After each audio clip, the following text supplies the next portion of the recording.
अस्सलाम वालेकुम स्टूडेंट्स। आज हम करेंगे यूनिट नंबर 12 का थ्योरम नंबर 1। और थ्योरम नंबर 1 में क्या कह रहे हैं, any point on the right bisector of a line segment. अगर एक लाइन सेगमेंट है और उस पर कोई राइट बाइसेक्टर बनाया जाता है तो कोई भी पॉइंट अगर उस पर लिया जाता है तो वो अपने एंड पॉइंट से इक्वल डिस्टेंस पे है। तो सबसे पहले तो आपको पता होना चाहिए कि लाइन सेगमेंट आपके पास क्या है।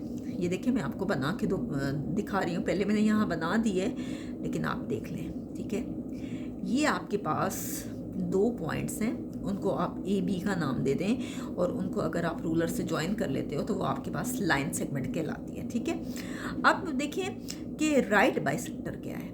ये तो आपके पास है लाइन सेगमेंट ए बी, और अगर इसके मिड से एक लाइन उसको इंटरसेक्ट कर जाती है, जैसे मैंने ली, इसको आप बेशक कोई भी नाम दे सकते हैं। उन्होंने LM का नाम दिया हुआ है तो हम भी LM का नाम दे देते हैं। तो वो उस पर राइट बाइसेक्टर बना रही है, जैसे कि मैंने आपको बना के पहले ही दिखा दिया है, ठीक है। अब देखें कि ये जो लाइन सेगमेंट होती है, याद रखिएगा कि जो लाइन सेगमेंट होती है उसमें हमेशा 2 एंड पॉइंट्स होते हैं। अब इस लाइन सेगमेंट में एंड पॉइंट एक A है और दूसरा एंड पॉइंट B है। आप देखें, अगर हमने ये बाइसेक्टर भी ड्रॉ कर लिया है तो एक एंड पॉइंट A है और एक एंड पॉइंट B है। राइट बाइसेक्टर इसको क्यों कहा जाता है? क्योंकि वो बिल्कुल स्ट्रेट है, तो वो 90 डिग्री का एंगल बना रहा होता है, ठीक है। तो आप देखें गिवन में क्या है।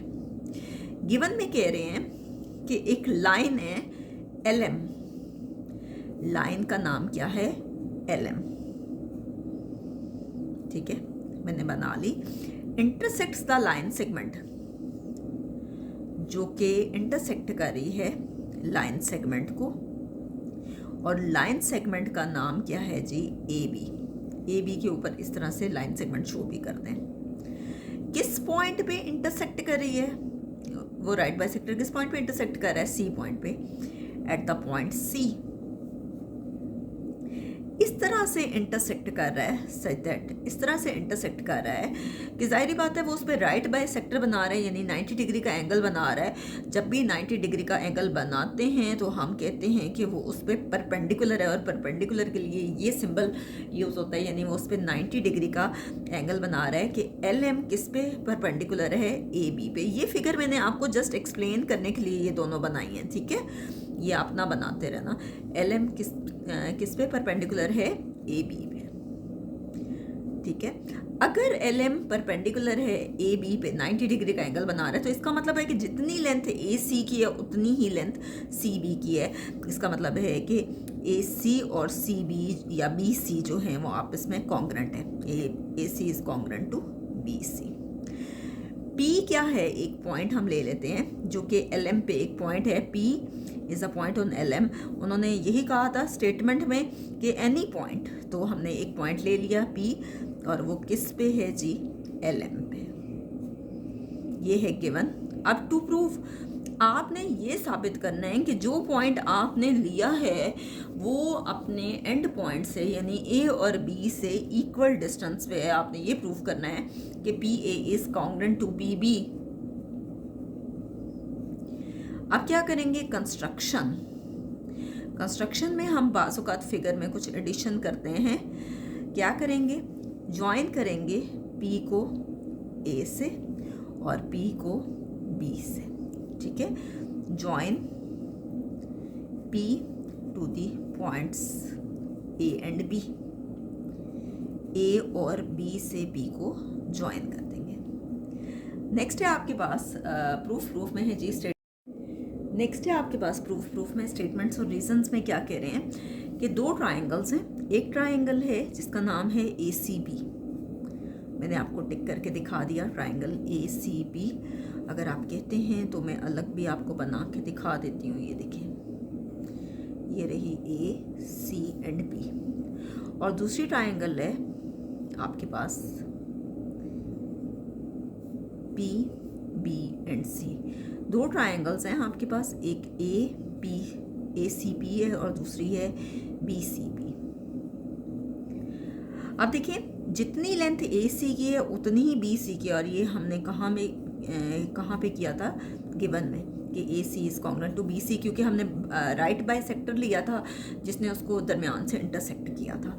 उसके मिड से नेक्स्ट है एंगल ए सी पी और एंगल बी सी पी दोनों बराबर हैं, यानी सी जो है सी पे परपेंडिकुलर ड्रॉ हो रहा है, सी पे 90 डिग्री आ रहा है, तो इसका मतलब है जिस पॉइंट पे एंगल बनता है वो हमेशा दरमियान में आता है। दोनों ट्राइंगल में सी सी तो आएगा, लेकिन इस पे ए सी पी है और इस पे बी सी पी है। आप चाहो तो पी सी बी भी लिख सकते हैं, बस सी हर सूरत दरमियान में होना चाहिए क्योंकि उस पर एंगल बन रहा है। तो ये है जी गिवन में था कि जो एल एम है वो परपेंडिकुलर है ए बी पे। अगर हम कोई पॉइंट लेते हैं तो वो भी तो ज़ाहिर बात है परपेंडिकुलर होगा, तो पी सी किस पे परपेंडिकुलर है, ए बी पे, ठीक है। So that each angle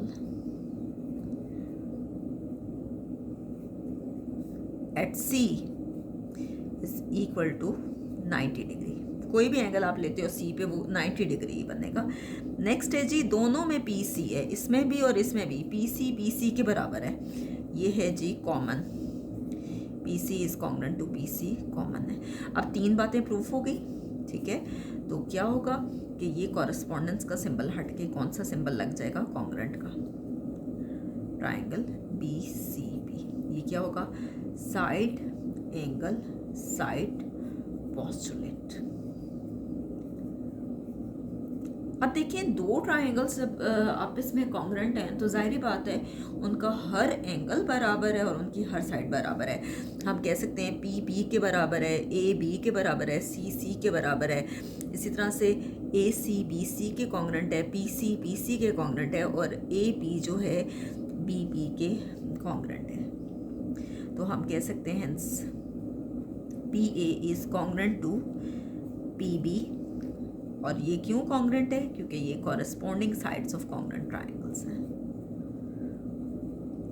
next video में इंशाअल्लाह हम इसी एक्सरसाइज का थ्योरम नंबर 2 करेंगे, कॉन्ग्रुएंट ट्राइंगल्स।